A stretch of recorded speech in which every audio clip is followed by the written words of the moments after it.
place de cette dame qui part en campagne sans vraiment avoir une campagne à faire. Enfin, qu'est-ce qu'elle doit faire, quoi, Mathieu Hoc? Surtout qu'il faut rappeler comment Lucie Castet en est arrivée là. Lucie Castet a été le choix du nouveau Front Populaire uniquement pour faire un coup de force politique sur Emmanuel Macron, puisqu'elle a été désignée candidate pour le poste de Premier ministre du nouveau Front Populaire quelques heures, voire quelques minutes avant l'intervention d'Emmanuel Macron, l'allocution d'Emmanuel Macron justement, qui préparait les Jeux Olympiques. Donc l'objectif du nouveau Front Populaire était d'imposer Lucie Castet à Matignon et de l'imposer au président de la République.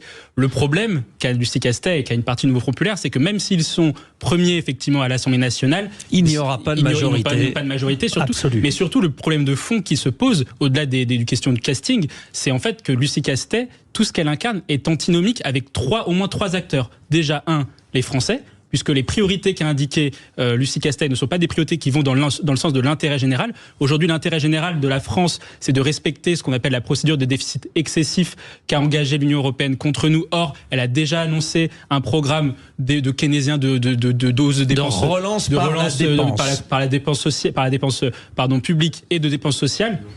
Quelque chose qui est complètement antinomique avec la réalité actuelle du pays.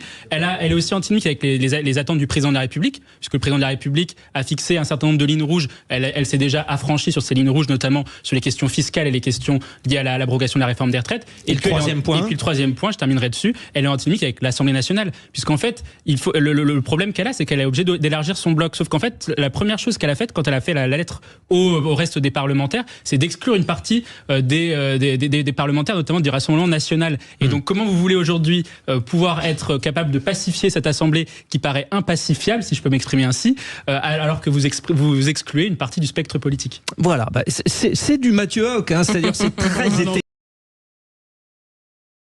chez nos athlètes, bien au contraire, Mathieu Hoc. Non, du tout, au contraire, les Jeux Olympiques ont montré justement, et les athlètes ont été la figure de proue du fait que la communauté nationale existe toujours dans notre pays, que même si on est divisé sur un certain nombre de sujets, le sport peut rassembler. Et donc on peut faire le parallèle aujourd'hui avec ce qui s'est passé avec 1998, la Coupe du Monde de football qui avait donné effectivement le slogan Black Blanc Beurre. La différence quand même qu'on a entre aujourd'hui et 1998, c'est qu'en 98, ça s'était véritablement inscrit justement dans ce slogan Black Blanc Beurre. Et ça n'avait d'ailleurs pas forcément duré très très longtemps, puisque en 2002, Jean-Marie Le Pen arrive au second tour de l'élection présidentielle. Là, il n'y a pas de slogan qui sort de cette...